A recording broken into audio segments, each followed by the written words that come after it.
కలుగును గాక. చేరిన మీ అందరికీ రక్షకుడు విమోచకుడు అయిన యేసు ప్రభు దివ్యనామంలో నా హృదయపూర్వకమైన వందన వచనాలు తెలియజేస్తున్నాను. అందరికి వందనాలు. పరిశుద్ధ గ్రంథమైన బైబిల్లో నుండి ఒక మాట చదువుకుందాం.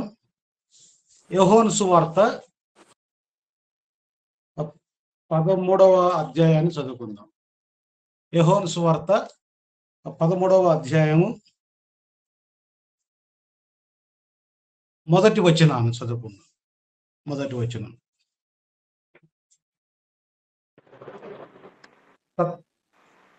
తాను ఈ లోకము నుండి మీరు ధ్యానం చేయటానికి, మీరు స్టడీ చేయటానికి, నేర్చుకోవడానికి అవకాశం ఉంటుందని ఈ మాటలు చెప్పడం జరిగింది.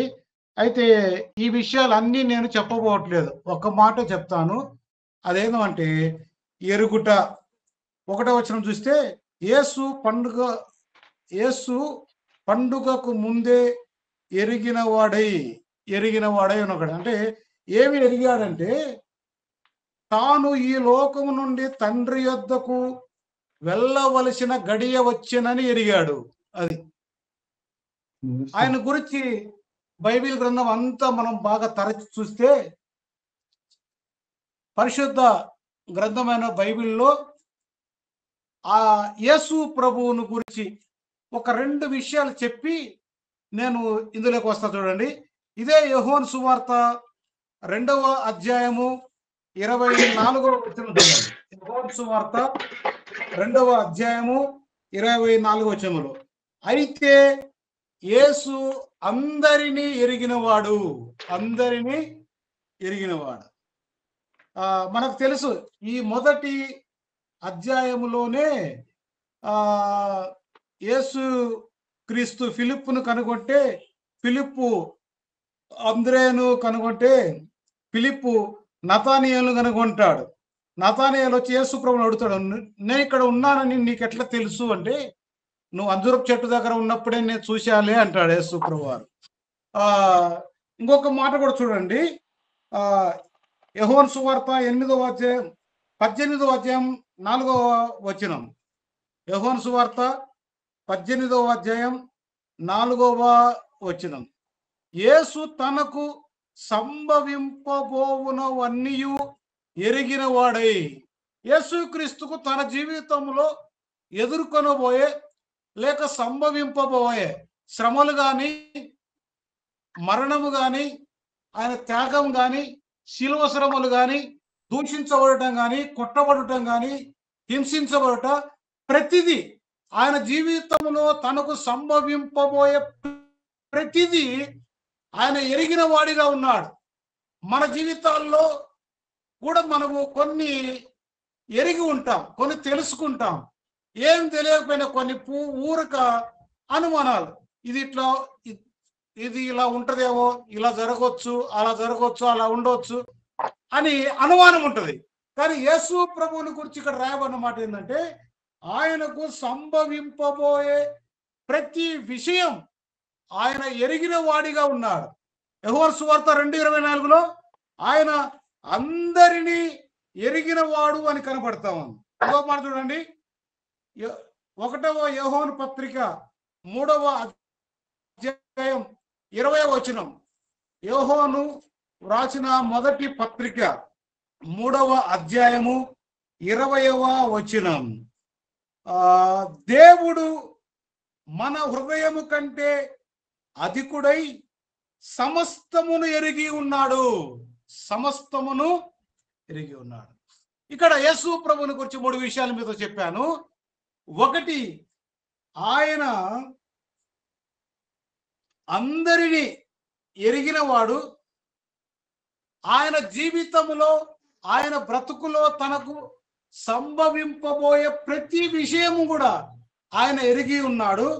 తర్వాత ఆయన సమస్తమును ఎరిగి ఉన్నాడు. ఈ 3 విషయాలు గుర్తుపెట్టుకోండి. ఇంకా రెఫరెన్సులతో, ఎవిడెన్స్తో సంబంధం లేకుండా చెప్పాలంటే, అవ్వమ్మ నవ్వినప్పుడు ఆయన చూడకుండానే ఆయన ఎరిగి ఉన్నాడు అని చెప్పాడు. తర్వాత ఆయన ఆకాశం నుండి భూమిని తేరి చూస్తా ఉన్నాడు. ప్రతి నరుణ్ణి, ప్రతి మనుషుణ్ణి గమనిస్తా ఉన్నాడు. ఇప్పుడు మనకు టైం ఎక్కువ లేదు, 8:40 అవుతోంది. మనం 5 నిమిషాలు తక్కువ 9కి ముగించుకుందాం. నేను పోయిన నెలలో అంటే ఏప్రిల్ నెలలో యోహాను సువార్త 12వ అధ్యాయం మొదటి వచనములో యేసుతో ఉన్న లాజరు అనే మాట చెప్పాను. యేసుతో ఉన్న లాజరు ఎందుకున్నాడంటే ఆయన లేపబడిన వాడని, ఆయన తిరిగి బ్రతికిన వాడని, యేసు ప్రభుని వెంబడించాడు కాబట్టి యేసుతో ఉన్నాడు అనే విషయం పోయిన నెలలో చెప్పడం జరిగింది. ఇక ఈ 12వ అధ్యాయంలో మొత్తం 50 వచనాలు ఉన్నాయి.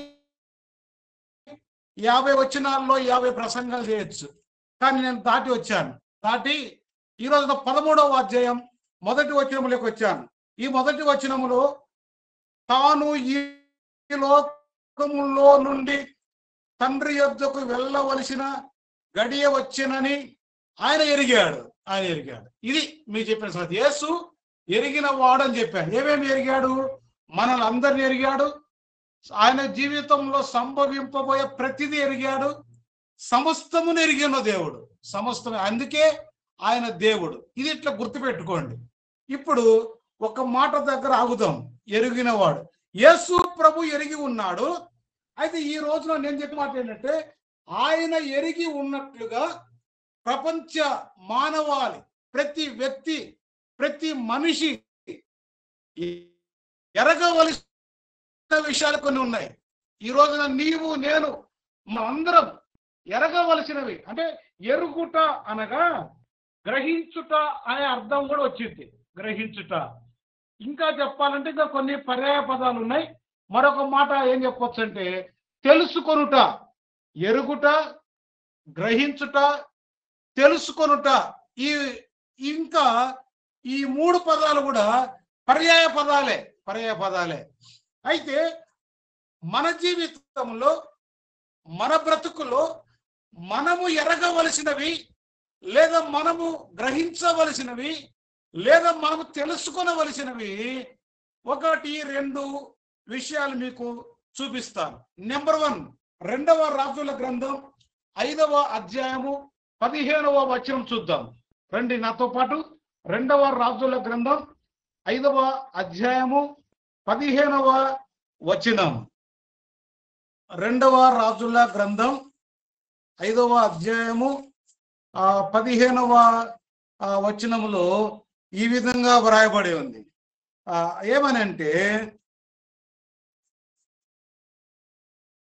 అప్పుడు అతడు తన పరివారముతో కూడా దైవజనుని దగ్గరికి తిరిగి వచ్చి అతని ముందర నిలిచి, చిత్తగించుము, ఇశ్రాయేలులో ఉన్న దేవుడు తప్ప లోకమంతటి యందును మరి యొక్క దేవుడు లేడని నేను ఎరుగుదును. ఇది పెద్ద స్టోరీ, మనకు తెలుసు. 5వ అధ్యాయం 1వ వచనము నుండి 15వ వచనం వరకున్న భాగాన్ని మనం చదువుతూ వస్తే, సిరియా రాజు అనే అతను ఉన్నాడు. ఆ రాజుకు ఒక సైన్యాధిపతి ఉన్నాడు. ఆ సైన్యాధిపతి పేరు నయమాను. ఇతను అన్యుడు, దేవుణ్ణి ఎరుగనివాడు. దేవుడు అంటే భయము లేనివాడే. దేవుని యందు భక్తి లేనివాడు. దేవుని ఎరుగనివాడు, దేవుని యందు భయం లేనివాడు, దేవుని యందు భక్తి లేనివాడు. చాలా పరాక్రమశాలి, చాలా బలవంతుడు, చాలా ధైర్యశాలి, చాలా జ్ఞానవంతుడు. అతడు యుద్ధానికి వెళ్ళి ఎప్పుడు అయినా ఆ దేశానికి విజయం తీసుకొచ్చేవాడిగా ఉంటాడు. ఇక్కడ రాయబడిన మాట 1వ వచనంలోనే, అతడు మహాపరాక్రమశాలి అయి ఉండెను. సిరియనులు గుంపులుగా బయలుదేరి ఇశ్రాయేలు దేశం మీదకి పోయి ఉండ్రి. అక్కడ నయమాను యుద్ధానికి ముందు వెళ్ళేవాడు. యుద్ధం చేసి గెలిచి దేశానికి విజయాన్ని తీసుకొచ్చి పెట్టేవాడు. కానీ అతనికి ఒక పెద్ద సమస్య ఉంది, పెద్ద ప్రాబ్లం ఉంది. బయటికి చాలా మంచిగా కనబడుతున్నాడు, ధైర్యవంతుడిగా కనబడుతున్నాడు, మంచి యుద్ధ వీరుడు, యుద్ధ శూరుడు, బహు పరాక్రమశాలి అని అతని గురించి వ్రాయబడి ఉంది. కానీ అతనికి చెప్పుకోలేని రోగం, కుష్ఠు రోగం ఉంది. ఆ కుష్ఠు రోగాన్ని మంచి షర్టు వేసి కవర్ చేస్తా ఉన్నాడు. ఆ కుష్ఠు రోగాన్ని బట్టి అతడు లోపల బాధపడతా ఉన్నాడు, ఇబ్బంది పడతా ఉన్నాడు, ఎవరికి చెప్పుకోలేకపోతున్నాడు, బయటికి రాలేకపోతా ఉన్నాడు. అతనికి ఒకసారి ఏం జరిగిందంటే, ఇశ్రాయేలు దేశం మీద గెలిచి వాళ్ళ దేశానికి వెళ్తూ ఇశ్రాయేలు దేశంలో ఉన్న ఒక చిన్న అమ్మాయిని పట్టుకొని వెళ్ళిపోయాడు. చిన్నదానిని అని రాయబడింది బైబిల్లో. ఆ చిన్న పాపను పట్టుకొని వెళ్తే ఆ పాప దేవుని ఎరిగిన పాప, దేవుని యందు భయం కలిగిన పాప. ఆ ఇంటిలో పని మనిషిగా పెట్టుకున్నాడు, వారి భార్యకు సహాయకురాలుగా పెట్టుకున్నాడు. ఆ ఇంట్లో పని చేస్తా ఉంది. అట్లా ఇట్లా పని చేస్తుండగా పోతుండగా ఒక రోజున అతడు కుష్ఠరోగి అని ఆ చిన్నది తెలుసుకున్నప్పుడు, అయ్యో బయట అయ్యగారు చాలా గొప్పవాడు, వీరుడు, సూర్యుడు, మంచి గౌరవ మర్యాదలు కలిగిన వాడు, కానీ ఇతనికి పెద్ద రోగం ఉంది, ఇది తగ్గదు. ఇది తగ్గాలంటే ఒకే ఒక మార్గం. మా ఇశ్రాయేల్ దేశంలో ఒక సేవకుడు ఉన్నాడు, ఆయన పేరు ఎలీషా. ఆయన దగ్గరికి వెళ్తే, ఆయన ప్రార్థన చేస్తే ఈ కుష్ఠరోగం పోయింది అని గ్రహించి ఆ అయ్యగారితో ఆ మాట చెప్పడం జరిగింది. నయమానుతో చెప్పినప్పుడు నయమాను ఎట్లాగైనా ఈ రోగాన్ని పోగొట్టుకోవాలని, ఆ రోగం నుండి స్వస్థత పొందుకోవాలని, ఆరోగ్యం పొందుకోవాలని ఆలోచన చేసి అతడు ఇశ్రాయేలు దేశానికి వచ్చాడు. వెండి బంగారు వస్త్రాలు తీసుకొని ఎలీషా ప్రవక్త దగ్గరకు వచ్చి, అయ్యా నీ గురించి విన్నాను, నువ్వు ప్రార్థన చేస్తే రోగం పోయిద్దని, నువ్వు ప్రార్థన చేస్తే నాకు బాగవుద్దని నేను విని నీ దగ్గరకు వచ్చినానంటే, ఆయన అంటే, అయ్యా బాగు చేసేది నేను కాదు, స్వస్థపరిచేది నేను కాదు, నేను దేవుని కాదు, నేను సామాన్యమైన మనిషిని, దేవుని ప్రవక్తను మాత్రమే. కానీ నేను నీకు ఒక మాట చెప్తాను, ఇగో మా దేశంలో అదో పక్కన ఒక వాగుంది, ఆ నది ఉంది, అక్కడ దగ్గరికి వెళ్ళి 7 మార్లు మునిగి రాపో అన్నాడు. అంటే 7 మార్లు మునిగితే నీ రోగం పోయిద్దని చెప్పాడు. అతడు ఆ మాట నమ్మలేదు. అట్లా మునగాలనుకుంటే మా దేశంలో ఎన్నో నదులున్నాయి, ఎన్నో సరస్సులున్నాయి, సముద్రాలున్నాయి, ఇంతకంటే మంచివి ఉన్నాయి. నేను అక్కడ మునగలేక నీ దగ్గరకు వచ్చినాను అనుకున్నావా? నీ దగ్గర ఏదో ఉందనుకొని వచ్చానంటే, ఆయన ప్రభువును కనపరుస్తున్న వాడిగా ఉన్నాడు. బాగు చేసేది నేను కాదు, దేవుడు. ఈ రోజున చాలా మంది వరాలను అడ్డం పెట్టుకొని, వాళ్ళ టాలెంట్ను అడ్డం పెట్టుకొని, దేవుడిచ్చిన వరాన్ని అడ్డం పెట్టుకొని, దేవుని కంటే వీరి పేరు ప్రఖ్యాతులు పొందుకోవడానికి ప్రయత్నం చేస్తున్న సేవకులు కనబడుతున్నారు. ఆ సేవ ఎక్కువైపోతా ఉంది. ఇక్కడ ఎలీషా తనను తాను తగ్గించుకొని దేవుణ్ణి హెచ్చిస్తున్నాడు. బాగు చేసే దేవుడే అంటే అతను కోపగించుకొని వెళ్ళిపోతా ఉన్నాడు. కానీ వెళ్ళిపోతుంటే అతని దగ్గర ఇంకొక తన కింద ఉన్న ఒక సోదరుడు సేవకుడు చెప్పాడయ్యా, ఎందుకు కోపగించుకొని వెళ్ళిపోతావు? ఆయన ఏదన్నా డబ్బులు అడిగితే ఇవ్వకుండా ఉంటావా? ఏదైనా వస్త్రాలు అంటే అడిగితే ఇవ్వకుండా ఉంటావా? బంగారు అడిగితే ఇవ్వకుండా ఉంటావా? ఇస్తావు కదా, ఏదైనా చేస్తావు కదా, ఒక్కసారి ఆయన చెప్పింది చేసి చూడరాదా అని చెప్తే, సర్లే అని ఆయన మాట ప్రకారం వెళ్ళి ఆ నదిలోకి వెళ్ళి ఆ 14వ వచనంలో, అతడు పోయి దైవజనుడు చెప్పినట్లు యోర్దాను నదిలో 7 మార్లు మునగగా అతని దేహము పసిపిల్ల దేహము వలెనై అతడు శుద్ధుడాయను. దేవునికి స్తోత్రం కలుగునుగా. ప్రియులారా, ఎలీషా మాట ప్రకారం వెళ్ళి యోర్దాను నదిలోకి వెళ్ళి 7 మార్లు మునగగా అతడు బాగుపడ్డాడు, స్వస్థత పొందుకున్నాడు, క్షేమం పొందుకున్నాడు. ఒక్కసారిగా బయటకు వచ్చి ఒడ్డుకొచ్చి అప్పుడు చెప్తున్న మాట 15వ వచనం, అప్పుడు అతడు తన పరివారముతో కూడా దైవజనుల దగ్గరికి తిరిగి వచ్చి అతని ముందర నిలిచి, చిత్తగించుము, ఇశ్రాయేలులో ఉన్న దేవుడు తప్ప లోకమంతటిలో ఏ దేవుడు లేడు అని నేను ఎరిగి ఉన్నాను అంటున్నాడు. నేను ఎరిగి ఉంటున్నాను. ప్రియులారా, రుచి చూచి ఎరగాలని, యేసు ప్రభువే దేవుడు అని మనం ఎరగవలసిన వారమై ఉన్నాం. యేసు ప్రభువే దేవుడని లోకానికి ప్రకటించవలసిన వారమై ఉన్నాం. ఈ రోజున భూమి మీద పుట్టిన ప్రతి వ్యక్తి యేసు దేవుడు అని ఎరగాలి. ఇంకా చెప్పాలంటే ప్రియులారా, 135వ కీర్తన 5వ వచనములో ఒక మాట రాయబడింది. 135వ కీర్తన 5వ వచనంలో రాయబడి చూడండి ఒకసారి. 135వ కీర్తన 5వ వచనంలో రాయబడింది, యెహోవా గొప్పవాడనియు మన ప్రభు సమస్త దేవతల కంటే గొప్పవాడనియు నేను ఎరుగుదును. ఈ కీర్తన ఎవరు రాశారో తెలియదు. సహజంగా దావీదు కీర్తన అంటారు, మనకు ఎవిడెన్స్ లేదు. ఈ కీర్తనకారుడు అంటాడు, యెహోవా గొప్పవాడు, మన దేవుడు సమస్త దేవతల కంటే గొప్పవాడని నేను ఎరుగుదును అంటున్నాడు. అక్కడ సిరియా దేశం వాడైన నయమాని చెప్తున్న మాట, ఈ దేవుడు గొప్పవాడు, ఈ దేవుడు బాగు చేసేవాడు, ఆరోగ్యం ఇచ్చేవాడు, స్వస్థతనిచ్చేవాడని నేను ఎరుగుదును అని ఆయన స్టేట్మెంట్ ఇస్తున్నాడు, ఆయన సాక్ష్యం ఇస్తున్నాడు.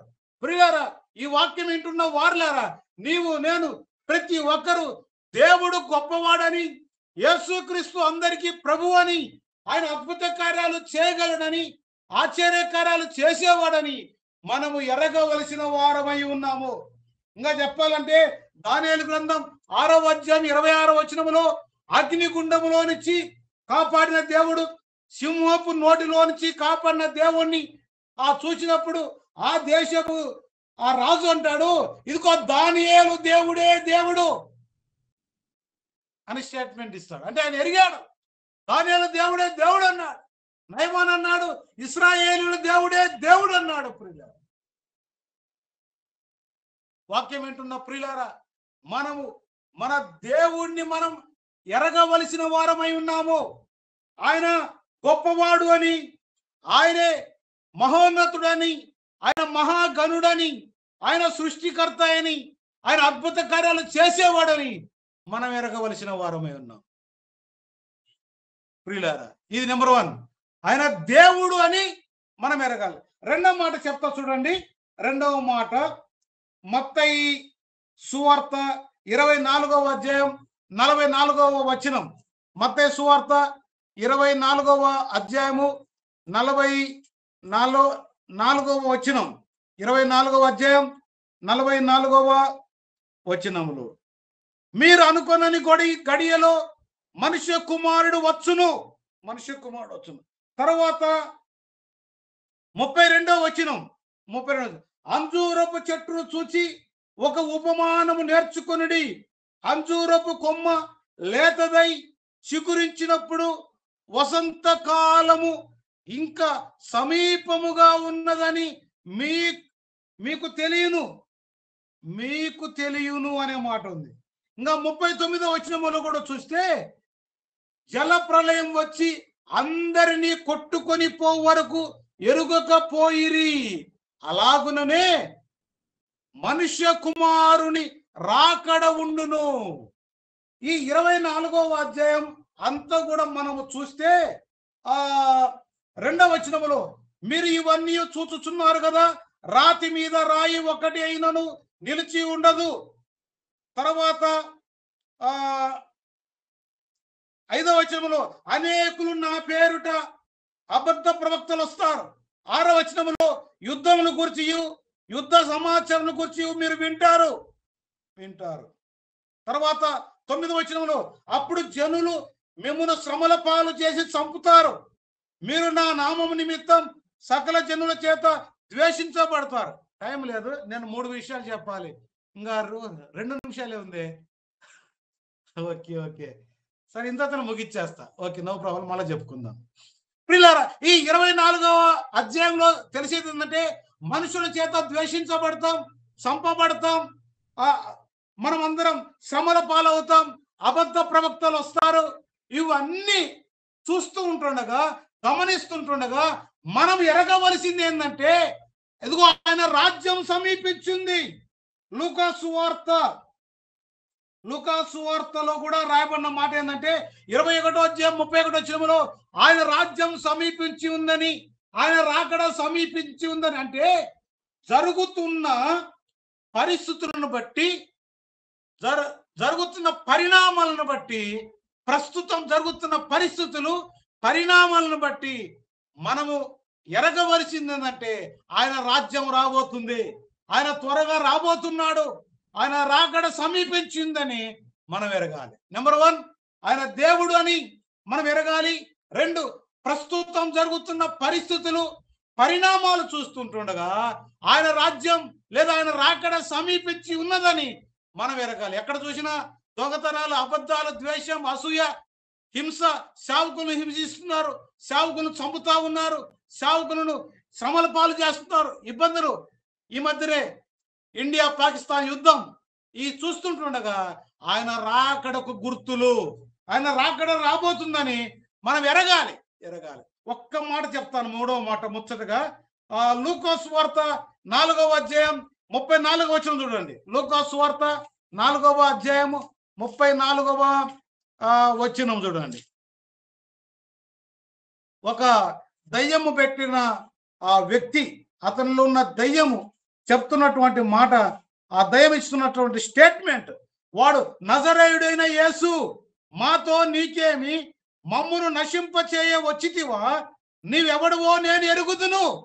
ఆ దయ్యం పట్టిన వాడు చెప్తున్న మాట, నజరేయుడైన యేసు, నువ్వెవరో నాకు తెలుసు, నువ్వు దేవుడు అని నాకు తెలుసు, నువ్వు పరిశుద్ధుడమైన దేవుని కుమారుడు అని నాకు తెలుసు.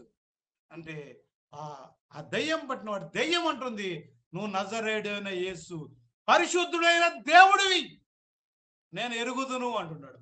ఈ మాట గుర్తుపెట్టుకోండి. నేనేం పెద్ద ఎక్స్ప్లెయిన్ చేయలేదు, వివరించలేదు, ఆ టైం అయిపోయింది. ఈరోజు మనం ప్రతి వ్యక్తి, ప్రతి ప్రజలు ఎరగవలసిన విషయం, 1, ఆయన దేవుడు అని, గొప్పవాడని ఎరగాలి. 2, ప్రస్తుతం జరుగుతున్న పరిణామాలను చూస్తుండగా ఆయన రాకడ సమీపించి ఉంది అని ఎరగాలి. 3, నజరేయుడైన యేసు, ప్రభు అయిన యేసు క్రీస్తు, ఆయన రక్షకుడు, నశించిన దాన్ని వెదకి రక్షించడానికి వచ్చిన యేసు క్రీస్తు, ఆయన అద్భుతాలు చేసేవాడు, ఆయన రక్షించడానికి వచ్చిన రక్షకుడు అని ఎరగాలి. శిలువలో వేలాడుతున్న దొంగ, లూకా సువార్త 23వ అధ్యాయం 42వ వచనంలో, నజరేయుడైన యేసు, నీవు నీ రాజ్యంతో వచ్చినప్పుడు నన్ను జ్ఞాపకం చేసు. అంటే ఆయన తిరిగి రాజ్యం వస్తుంది, ఆయన తిరిగి వస్తాడు, ఆయన లేస్తాడు, ఈయన దేవుడు అని శిలువలో వేలాడుతున్న దొంగ ఎరిగాడు కాబట్టి నన్ను జ్ఞాపకం చేసుకో అన్నాడు. ఈ రోజున పాటలు పాడుతున్నాం, వాక్యం వింటున్నాం, ఆరాధన చేస్తున్నాం. నిజంగా యేసు ప్రభును మనం నిజంగా ఎరిగామా? ఆ శిలువలో వేలాడుతున్న దొంగ ఎరిగినట్టుగా, ఆ అపవిత్రాత్మ ఎరిగినట్టుగా, అపవిత్రాత్మ పట్టిన దొంగ ఆ మనిషి ఎరిగినట్లుగా, ఇదిగో నయమాను అనే సైన్యాధిపతి ఎరిగినట్లుగా, ఇదిగో దానియేలు దేవుడే దేవుడు, ఆయన తప్ప వేరొక దేవుడు లేడు అని ఆ బెల్షాజర్ రాజు ఎరిగినట్లుగా మనము ఎరిగి ఉండాలి. మన యేసు ప్రభువు ఎవరు, ఎందుకు వచ్చారు, ఏం చేశాడు, ఎప్పుడు రాబోతాడు, ఎలా వస్తాడు, ఆయన నమ్ముకుంటే ఏమొచ్చింది, ఆయన నమ్ముకోకపోతే ఏమి కలిగిద్ది అనే విషయాలు మనం తెలుసుకోవాలి, మనం ఎరిగి ఉండాలని ఈ విషయాలు మీతో చెప్తున్నాను. ఇది నేను చెప్పాలనుకున్న వాక్యంలో ఎంతో ఒక 20% కూడా చెప్పలేదు, చాలా విషయాలు ఉన్నాయి. యేసు ప్రభు ఎరిగిన వాడు అని చెప్పాను, ఆయన సమస్తం ఎరిగిన వాడు, ఆయనకు సంభవింపబోని ఎరిగిన వాడు, ఆయన అందరిని ఎరిగిన వాడు అని చెప్తే, అయితే ఈ రోజున మనం ఎరగవలసింది ఏమిటి, మనం ఎరగవలసింది దేన్ని అనే మాటలు మీతో చెప్పాలనుకున్నాను. ఆయన గొప్ప దేవుడు అని ఎరగాలి. ఆయన ప్రస్తుతం జరుగుతున్న పరిణామాలు చూస్తుంటుంటే ఆయన రాకడ రాబోతుంది, ఆయన రాజ్యం రాబోతుందని మనం ఎరగాలి. ఆయన నజరేయుడని యేసుక్రీస్తు రక్షకుడు అని మనము ఎరగవలసిన వారమై ఉన్నాం.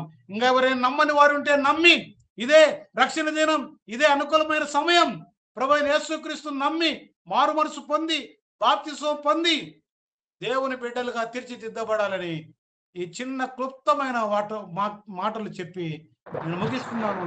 దేవుడు మిమ్మల్ని దీవించును గాక.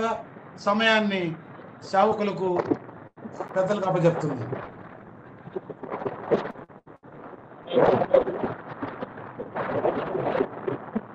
వాక్యం అందించిన రవి అన్న తెలియదు.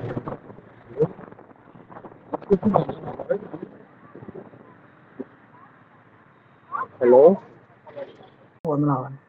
ప్రార్థన చేస్తాం. మమ్మల్ని మిక్కిలిగా ప్రేమించినటువంటి మా ప్రియ పరలోక తండ్రి, మీ ఘనమైన ఉన్నతమైన శ్రేష్టమైన నామమునకు మీ ముద్దు ప్రియ కుమారుడు మా ప్రియ ప్రభువు యేసుక్రీస్తు నామములో తండ్రి మీ స్తోత్రాలు స్తుతులు తండ్రినైనా మీ కృతజ్ఞతాస్తులు చెల్లిస్తున్నాం. నైనా మీ ప్రియ కుమారుడు మా ప్రియ ప్రభువు యేసుక్రీస్తు ద్వారా మీరు మాకు అనుగ్రహించిన గొప్ప రక్షణ బట్టి మీ స్తోత్రాలు చెల్లిస్తున్నాం. నాయన మా యాత్ర దినంలో మరొక నూతన దినమైన మీరు మాకు అనుగ్రహించారు. మరొక నూతన దినంలో నైనా మమ్మల్ని ప్రవేశపెట్టిన విధానం బట్టి మీ స్తోత్రాలు కృతజ్ఞతాస్తులు చెల్లిస్తున్నాం. మరి తండ్రి నైనా బేరాయి కృష్ణ అసెంబ్లీ స్థానిక సంఘం తరపునైనా ఈ బైబిల్ క్లాసు నిర్వహిస్తున్నానైనా మీ దాసులు మా ప్రియులు హ్యాపీ అన్నైనా కుటుంబాన్ని మీనైనా మీరు దీవించమని వేడుకుంటున్నాం. ముందుగా పాటల ద్వారానైనా మీ నామాన్ని మహింపరచుకుండగా తదనంతరంనైనా మీ సేవకులు దేవుని సేవకులు మా ప్రియ సహోదరులు బ్రదర్ డి రవికుమార్ అన్న గారినైనా మీ పక్షంలోనైనా మీరు నిలబెట్టుకున్నారు. మీ దాసునికి మీ ఆత్మను అడివింపు అనుగ్రహించారు. చక్కని లేఖన సత్యాలు మీ గ్రంథంలో నుండినైనా మీ దాసుని ద్వారా మాతో మాట్లాడిన విధానం బట్టి మీ స్తోత్రాలు కృతజ్ఞతాస్తులు చెల్లిస్తున్నాం. 3 విషయాలనైనా మీ సేవకుని ద్వారా మేము విన్నామైనా, ఒకటినైనా మీరు మా దేవుడై ఉన్నారు, రెండవదినైనా మరి తండ్రినైనా మీ ప్రియకుమార్ రాకపోతే సమీపంలో ఉంది నైనా, మూడవదినైనా మీ ప్రియకుమార్ మాకు రక్షణ కలిగిందని మేమునైనా 3 సంగతులు విన్నాం. ఈ లేఖనాలు విన్న మేమునైనా మా హృదయాన్ని భద్రపరుచుకొని మేము వాక్యానుసారంగా జీవించే భాగ్యం మనం వేడుకుంటున్నాం. వాక్యం అందించిన మీ సేవకులను నైనా దీవించండి. సంఘ పరిచయం కుటుంబాన్ని దీవించమని వేడుకుంటున్నాం. అలాగేనైనా మరి జూమ్ మీటింగ్ నిర్వహిస్తున్న మీ దాసులు మా ప్రియులు హ్యాపీ అన్న గారిని కుటుంబాన్ని మీరు దీవించండి. ఈ బైబిల్ క్లాసును ఇంకా విస్తరింప చేయండి.